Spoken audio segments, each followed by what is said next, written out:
tonight, and we're going to have a lot to deal with now and repercussions and how we're going to make sure that everybody gets to see it. So I guess that's our job. But something tells me with the amount of money we made on a one-night sale, we're going to get some offers. And some distributor will pick this up. And it will be seen by the whole world without any problems. And I do believe that because truth has an ugly way of showing itself. You know, the funny thing is, right now there's stories on the internet saying how I scammed audiences because we didn't really stream the movie. You know? And this is what they want. This is what they want. They want to make it look like it was all a big scam. But you guys are witnesses. We didn't hide from it. We showed the truth. And I hope to God that somebody leaks out, you know, what's the right thing and not the wrong thing. And justice is served, and I hope it gives other victims the strength to come forward. There's got to be a tidal wave right now. We need a tidal wave of justice. We need a tidal wave of truth. We need a tidal wave of courage. We're supposed to have a panel here tonight.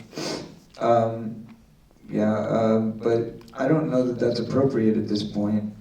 I don't feel that it is. I love you all. I thank you all for coming. I just am a bit lost as to what we do next.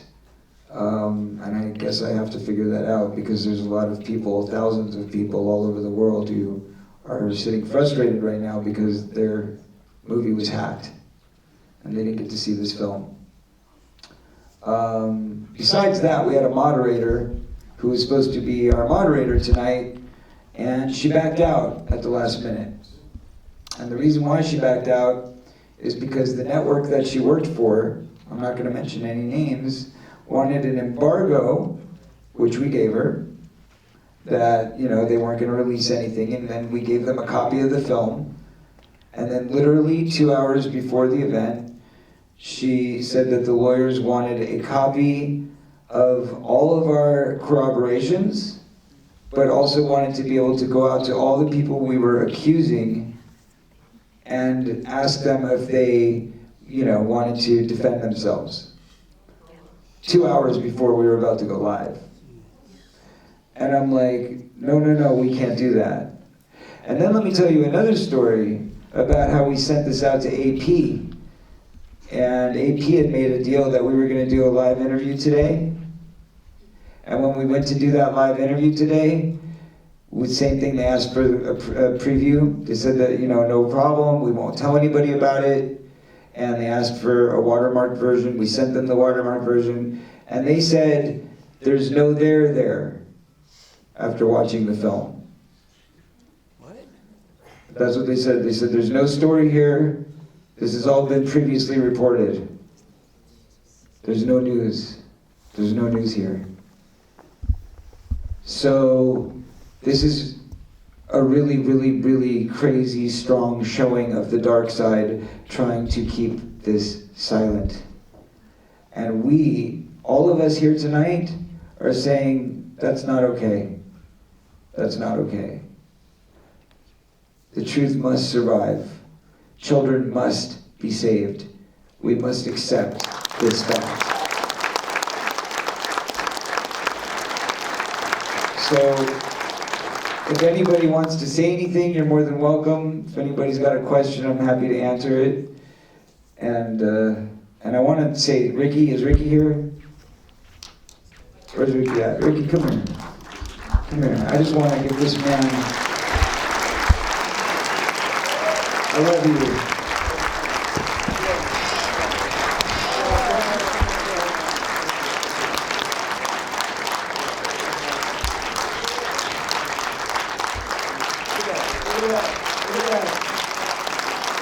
Beautiful. 21 years old, guys. 21 years old. Look at that courage.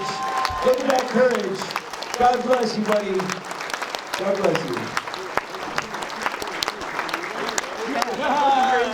So his lucky number was 222. That happened to be Corey Haim's lucky number, and it's just crazy because he just told me that he was sitting in seat 22. Tickets went on sale on 222 over 22. So anybody, I saw somebody raise their hand, they said they had a question. Yes, what's your question, sir? March 10th, tomorrow. Yeah? Are you going to have the screening at noon? Well, that's a damn good question. Unfortunately, I don't have the answer. I mean, the plan is we're going to continue as planned, but whether they can get their technology back up online and working before noon is anybody's guess. So, talk about a bit of suspense, eh? So I guess we're going to have to, look at it. If it doesn't happen, then we're going to find another day to stream it, and another day, and another day, and we're going to just keep doing it until we get the truth out. We're not going to give up. People take money to see the truth, they're going to get the truth, right? That's it. And we love you guys. Thank you guys for coming. Thank you all for showing up. I love you so much. Yeah. Corey, I want to commend you on your bravery. And I think, I think one question I have, probably a lot of us have, is what do you think your dear friend Corey Haim would think if you were in the audience tonight, watching this film and knowing all the work that you've done and having the world see what you told us tonight? He's absolutely here. He's absolutely here. Thank you. He's helped guide this thing in such a way. This is what's happened is historical, guys. This is historical. Do you guys understand? I think we made like $1 million in ticket sales tonight. I'm not joking. Okay? People all over the world right now are disappointed because they were all waiting to see this movie. But it's not about that. It's about the fact that they cared enough. Yeah. That's what it's about. So thank God for that. Yes, Brandon, how can I help you?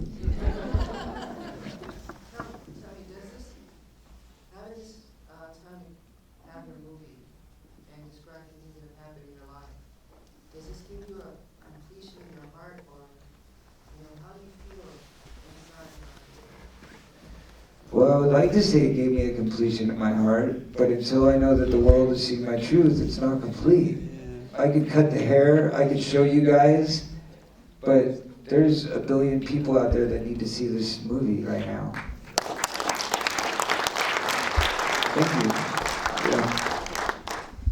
Yes. How long has the Wolfpack been harassing you for this thing? The Wolfpack started basically right when the tour ended, because certain members of the Wolfpack were actually spies that were planted into the tour. Oh my God. And that's kind of how the tour fell apart. It's a very long story. That's a whole other movie, if we wanted to do it.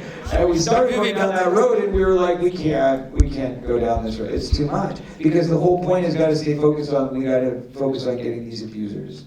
It's not about the Wolfpack. That's too much attention for them. Don't give them the time of day. They don't deserve it. It's about going after the abusers. It's going after these guys, and it's showing people that by having the courage to come forward, that your story can be told too, and that you can get justice. That's really what it's about. That's what matters. Hi. Yes. Do you think that some of the parents are privy to these arrangements prior to these abuses? God forbid. God forbid. But you know what? The world is a sick place. People will do anything for power and money. It's very sick. But we're here to change it. Kids too! Please hashtag kids too when you leave here tonight. Hashtag kids too. And all the way in the back there's somebody who's got her hands up for a long time. Yes? Did SAG ask her, the president, did she decline to be put on camera? And did you ask to be put on camera? I did ask, and yes, she did decline. But that was because she said she needed to make an appointment. She didn't straight decline. She said she needed to make an appointment, but we didn't have time for an appointment. Did you try to set up a date to shoot with them? We did, but again, she said it would be a couple months down the road, and we didn't have that kind of production budget or schedule. Did you ever discuss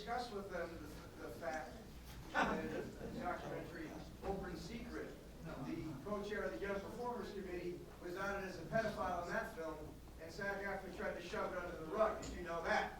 I did not know that. Well, you should look up. Which co-executive producer?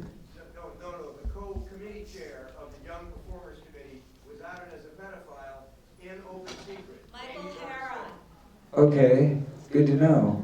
Do you guys know about this? Amy Berg's film. Yeah, I know about Amy Berg's film. I just haven't seen it. I know I'm in it, but you guys know about this, right? Right now, I have the whole SAG sexual harassment committee here. Like all my family, my loved people, they're all here with me. God bless you guys for being here. So we're working on it. Trust me. Now that we're working together, there is going to be change. I promise you that.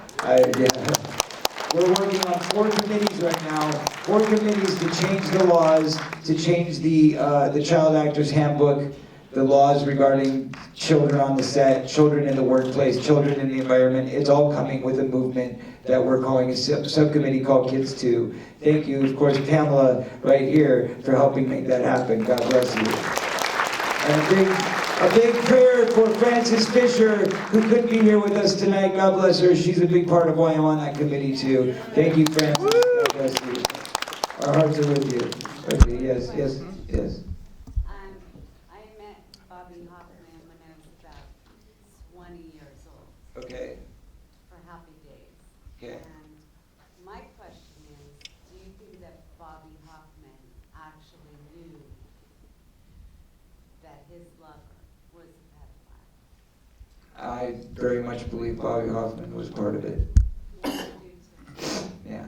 Oh, based on what I saw. Well, he had a Remember, we didn't go into all the details in the film. There's certain things you can't put across because if you don't have corroborators, because somebody's not alive, etc., etc., etc. I just remember being 20 and he was like hypnotized by kids, Bobby Hoffman. Oh, he was great with kids. I mean, as a kid, you thought so, you know. Like, I loved going to Bobby's office because it was like a big playground in there, and he was so sweet, so wonderful, and so warm. Marcy, would you like to say anything? Do you want to come up and say hi? Come say hi to you. You came all the way from New York. Might as well come say hello.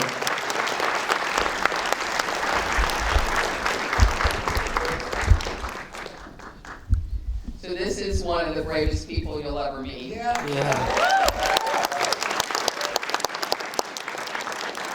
So I have dealt with survivors all over the country. I have dealt with survivors trying to fight the Catholic Church, trying to fight Penn State, the U.S. Olympic Committee.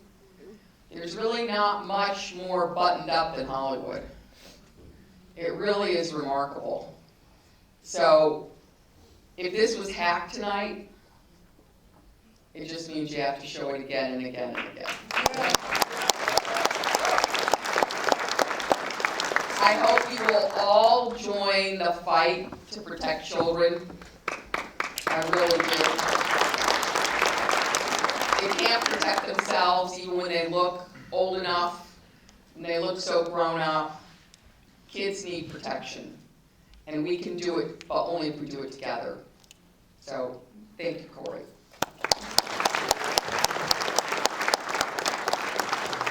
Thank you guys for coming out. Thank you, Marcy, so much for coming all the way from New York. I love you. God bless you.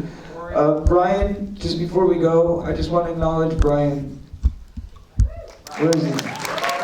Brian, come say hi. Come on, real quick. Just come say hi, because I know everybody loved your film. And they want to just thank you real quick. And then we're going to let you all go. Yes? Okay. I can't leave without saying this. Go ahead. As a survivor of abuse, I know that people who abuse people have been abused themselves. And I just wonder if there is, I don't know if our court system has evolved to a point where there is psychological help for the people who have been abused and then go on to become abusers. I wonder if that is a part of the conversation. Marcy can answer that Because when question. we say the words fight against abusers, or fight to keep children safe, the fight can perpetuate more fight, and I Right. think that what we want to introduce also is that there is a larger conversation about how fight perpetuates fight. So how do we find compassion in our hearts for people who Compassion have is been the key abused and word. go on to Absolutely. Absolutely. Go ahead, Marcy. So, So it turns out that the vast majority of people who are sexually abused as kids don't go on to abuse, but some do. But what we know right now is that if you have a child who is sexually abusing a child and you get them the treatment they need, you can stop it. And what we're not doing is we're just throwing kids in juvenile hall. We're not helping them. We need to help the kids who are the offenders as well. Yeah. So, yeah. Yes, go ahead. I just want to say thank you. I, as well, was abused as a child for many years by multiple people, and one of my abusers, I got to admit to everything they did, and it turns out they were abused themselves as well. This is something that is a real issue, and we need to help them as well, because There has to be forgiveness eventually. I know that's not, I mean, You know what, not everybody agrees with you guys. I'm a victim too that survived, and can you guys not make this about a conversation that maybe not everybody's gonna agree with you, and you're taking away from his time on stage and his moment, so maybe you guys can have a discussion. And you know what? I love you both. I love you all. Thank you guys for being here. This is what it's about. Thank you for coming out, guys. We appreciate it.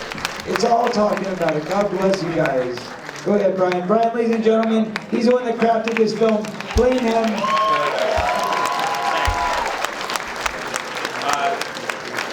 I just wanted to say thank you sincerely for coming out tonight.